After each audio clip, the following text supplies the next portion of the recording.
abti waanu ku dhalay abtinimadu way nagu culusta annaga cadar baa ku dhashay cadar qorsheel baa ku dhashay meel adag baad ka soo jeedaa idinkuma liican karto wixii kaa gaadhay bartaa maantaannu kaa dhaqdhaqaynaa maanta gafkana bashar baad u tahe haddaad ka garowda qalad gob bay caadadeeda tahay gob ميالك بحنا خلوصا ميالك بحنا كشودا مرنا بقلبي هذا بكاغا ميالك بحنا خلوصا. بسم الله الرحمن الرحيم. السلام عليكم ورحمة الله وبركاته. صاحب بيال ميلك السؤال جوكتان سود وهذا مقالة هرقيس حلقان وحال لوريقي أو قلقلي أو قبصدي مدحويني هوري سومالي لان مسبيح عبدي iyada oo dhammaan dadkii mucaaradka ku ahaa ay jilbaha haystaan oo ay leeyihiin waanu khaldanaye naga raalli ahaw muusow. barnaamijkana waxaan idinkula wadaagi doonaa wajiyadii soo dhaweeyay oo ahaa kuwii ugu darnaa muuse biixi 5 sannadood ee la soo dhaafay cabdiraxmaan ciro oo looga adkaaday quluubta shacbiga Somaliland iyada oo markaasi muuse biixi ilaa xilligan la moodo inuu isagu madaxweyne Somaliland ka yahay. aboqol gabay hadii tirshan sabadanoyin oohin ama loo buraanburo ciyaar beeray lagu caayo baroriyo adeer la isku daro muuse bixi maayo burjigiisu aaday diid ama yeele muuse biixi waa mid ka mida madaxda Soomaalida kuwa ugu taageerada badan dhanka baraha bulshada iyo shacbiyadaba waxaana taas ku cadeynayaa page-kiisa Facebook-ga Syria kaliya waxa ka horeeya madaxweynaha Soomaaliya ee hore Maxamed Cabdullaahi Farmaajo qofka labaad ee ugu taageerada badan Soomaalida waa muuse biixi waa farmaajo bas ka horeeyo waxaana ka sameynay isbarbardhigga barta gaarka ah ee Facebook-ga anu ma garan karo sababta ma taqaanay ay ku dhacday laakiin si madax badan buu muuse biixi ka saameyn badan yahay kagana taageero badan yahay gudaha Soomaalida hal qof baana ka sareeyo waa madaxweyne Farmaajo bas markaynu fiirinayna shacbiyadda waa qofka labaad oo ku soo xiga soo dhawaada dhamaantiin warbixintan iyo muuqaalkan waxaan ku dul istaagi doonaa isbedeladii ka dhacay Somaliland sanad iyo bar kadib halkee marayaan cabdiraxmaan ciro oo fashil qarka u saaran dad badan ay soo jeedinayaan in uu iscasilo oo xilka baneeyo sababtana waxa weeye waxa mar kasta oo tallaabo qaado kor u kacaysa taageerada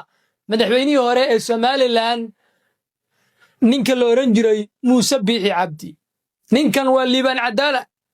waxaan idin tusayaa laba muuqaal oo xataa ku nasabcayay muuse biixi iyo maanta waxa ku dhacay gaabu yiraahdo landeeran gumaynaya oo wadka u xukumaya oo 400 oo gura laga ooyaya hooyadii iyo isagii aabihii baa beenaanaya lahaa waana beentiisa waa beentiisa weeye waa kayna dhageysanayee nacdal baa kugu taala beenaale alayna naclata allahi ala alkaadibiin beenaalayaasha nacdal baa ku taala haddaad maqlaysaa caawana waynu isku sugaynaa iskensiina biixo maxaynu isugu meeraysan 20 jir baad ku ciilbixi weyday 5 jir markay cadar kugu qaadaad ku ciilbixi weydo jingadii Jabuuti lagula qaxay qasnadaha raatiya taariikhda ku gubaysaana taa weeye 40 jir baad tiri anigoo wax dili kara duca qaadan maayo liibaan oo kana caweegla waa dili weyday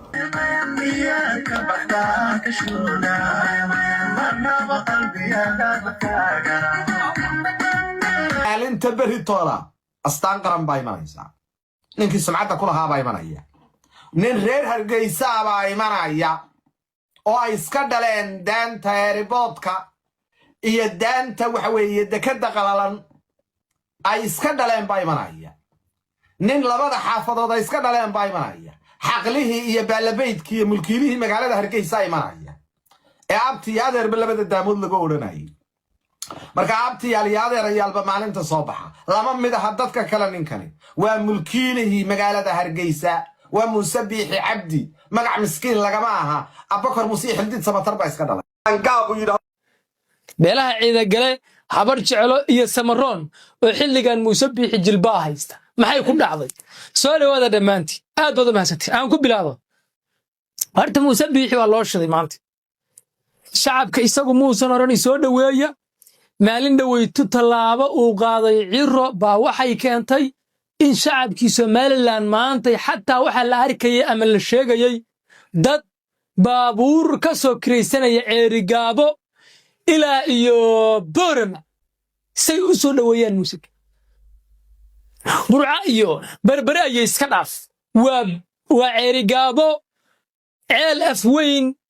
iyo og baa dadka iimaanaya say u arkaan muuse biixi wuxuu soo bandhigay masraxiyad aan inaba caadi ahayn dadkana isagu uma yeerane cira u yeeray dadka maalin la wito garoonka buu ku qashqashaaday madaxweynaha hore ee Somaliland buu ahaa maamuus buu ka mudnaa in la darajeeyo buu ka mudnaa isagoo garoonka sii galayo ayuu mataqaanayay khashkhashaaday oo uu mataqaanay rasaas kor ugu riday taas oo keentay in taageeradiisii iyo taageero uusan lahayn ba uu cira gacantiisa ku sameeyo maxaa ka dhashay bal la arka halkan maanta يا شو ويا إنك أبتي وهاي أبتي نولو بالله ما نولو أبتي قول لي يا قمنيو بل ما تام بابتي كم مغنى ما تشوفي ما أنتي إن يا كيف هيموكو حبريان إيوه مغنى هذا بقى waxaa xusid mudan in dhammaan wajiyada soo dhaweynaya muuse biixi ay yihiin wajiyadii ugu adkaa ee uu ka hortagay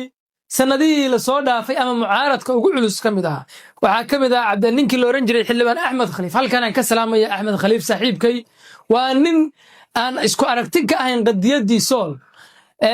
nin hadaladiisu ka dhacdhacaan ma ahan Axmed Khaliif waa nin mataqaanay dadka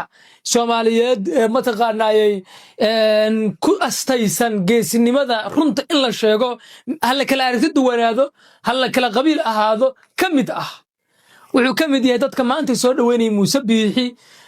horeyna wuxuu u sheegay in muuse biixi uu yahay nibaax maalin dhaweyto oo wareysi laga qaado caafimaadkaagan dad badan baa hadal hayay oo xaaladda caafimaaded Hindiya u tagtay waxa la lahaa dad waxay sheegayeen in ishii la yiri madaxweynihii hore ee Somaliland muuse biixi ayaa ku hadal cadcada oo tiiba ku dhacday bal adiga dadka maxal leedahay muuse biixi libaax buu ahaa libaax weyn wuxuu dilay wax ma awriyo horta haddaan taada ku raacana aniga waa la iga horeeyaa يا كهرية أنا قد بدن بايك هرية وده يقدرنا ده عدا قدو عافمات قباه بور مدو عافمات قباه وضياشي وصير كيغا هاي حاج صورنا با عافمات قباه كوي بور تفوري با في عن قد دي هبرت على عرقابه برع عيل فين ugu shirtay ba caafimaad qabta ganacsatadii lacagta dhiibaysay oo Saciid ugu horeeyay ba caafimaad qaba anigu waxa ma oran batay haddaba halkaas markay joogto kooxihii muuse biixi la dagaalamay waa kooxaha ugu daran xilligan ka cabaadaya Cabdiraxmaan Ciro haddaan qabiil ka dhigno beelaha habar jecelo waxa la yirmeed maxaa ugu dambeeyay kan la sii shido shalay waxay soo bandheeyeen ilaahay goroyacawl ka soo carareen afar nin waa looga dilay halkaasi waxayna ku soo laabteen xuduudahoodii iyaga oo markaas si cad u sheegay in Cabdiraxmaan Ciro qiyaameeyay uu ka dhiganayo xaabo dab lagu shito mataqaanay ii sheeg codkoodii iyo fartii ay siiyeen ay ku qasaadeen beesha samaro 200,000 oo qof oo cod ayaa la sheegay inay u codeeyeen ninka la yiraahdo muuse biixi waa kuwa natiijada ugu fiican ka helay Cabdiraxmaan Ciro codayntoodii 30 qof baa maanta laga dilay 200 qofna waa laga dhaawacay muddo 24 saacadood gudahood ah waxay kamid yihiin dadka soo dhaweynayo oo u tagayo muuse biixi waa hal sano gudaheed ilaa wadan beerka u dhiman beelaha ciida gale waxay ku qasaareen karxajisnimadii lagu ololeeyay laba nin baa waxay u ahaayeen dad u hadla miidiyaha ama afkaartooda cabira labadaas ninna waxay ahaayeen labadii shakhsi ee la oran karo waxay ka dambeeyeen fashilintii muuse biixi xukunkiisa waana liibaan cadaala iyo nin la yiraahdo Iisha Jaamac Shabeel maanta xabsi buu ku xiran yahay muuse biixi uma quuri jirin xabsigaasi ninka la yiraahdo liibaan cadaalana guud ahaan badalka wuu isaga baxsaday wuu cararay maanta waxaan arkaynay suldaan daawud oo asagana halkan aan ka salaamayo maadaama markii shirkii la tegay magaalada dowlad deegaanka ka tirsaneed ugaaska dhawaan la isugu tegay magaceedii baa iga maqanay qabri dahare uu si cad uga sheegay in beelaha isaaq ay deegaanadooda ku ekaanayaan midnimadooda Soomaaliyeedna laga shaqaynayo si cad u yiri waa aragti saliim ah waana la soo dhaweynayaa uu ka mid ah dadkii maanta soo dhaweynayay Muuse Biixi isagoo ay wakiisheen beesha ciida gale oo ku khasaartay taageeradii ay siiyeen Cabdiraxmaan Ciro haddaba halka markii joogto markii Cabdiraxmaan Ciro waa lagala wareegay masraxiyadii Somaliland dad badanna waxa ay xilligan aaminsan yihiin oo ay qiimeynayaan in Muuse Biixi uu weli haysto taageero aan inaba caadi ahayn gudaha maamulka Somaliland sidoo kalena Cabdiraxmaan Ciro xukuumaddiisu ay mar walbaba u samaynayso Muuse Biixi taageero hor leh in uu sii hayo halka markii joogto markii waa xaqiiqo weeye waxaan la iska tiri karin waana run kharaar weeye annagu haddaan nahay beelaha harti Muuse Biixi uu namideeyay annaga Muuse Biixi uu namideeyay wax dhiba nooma geysan Muuse Biixi uu namideeyay annaga wax dhibaato ah oo uu noo geystay haba yaraatee ma jiraan ragguna waa isdili jiray waxaan u naqaanaa annagu Muuse mideeyaan u naqaanaa cirana waana kala firdhiyey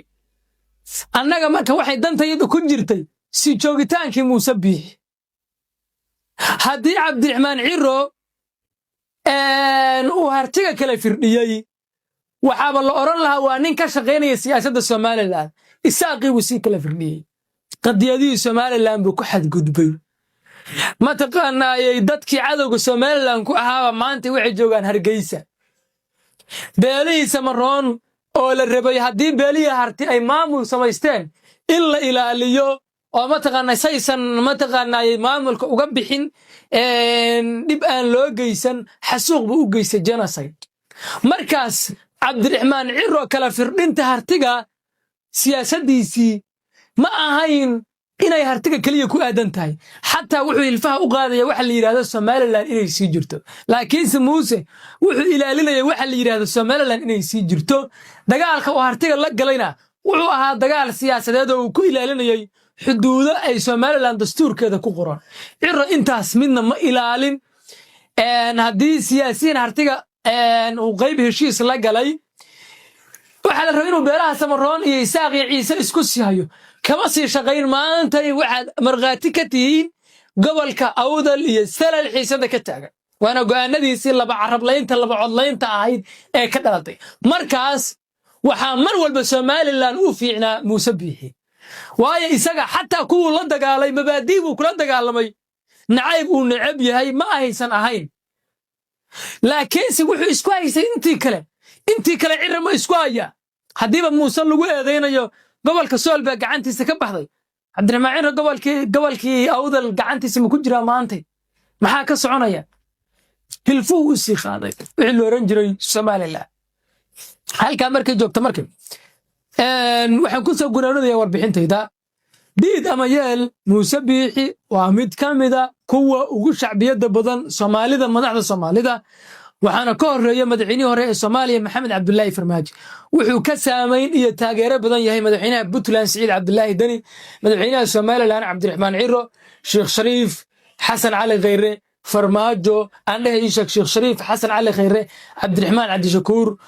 Mustafa Cagjar iyo dhammaan madaxda kale ee Soomaalida waa qofka kaalinta labaad ku jiro kadib madaxweyne Farmaajo sababta madaxweyne Farmaajo uu shacbiyad batay oo Muuse Biixi uu noqday kaalinta labaad waxay dadku ku sheegaan Farmaajo uu yahay xabiibul malaayiin oo Soomaalida dhan ay jecel yihiin Muuse Biixina wuxuu galay kaalinta labaad marka Soomaalida jecel Muuse Biixi bal qaybtooda saaragtida nugula wadaaga إلا لما أوران كرو ورهركي سحبر أوله مركا سومالي ذا كلام المحبر أول باكت ترى بدل ما قرن كرنا ماشوا الشعبية دي انتاس اللي ككيني وأنا سؤال سو الدين مدن أدبر الدين سلام يا ملك السؤال جوكتان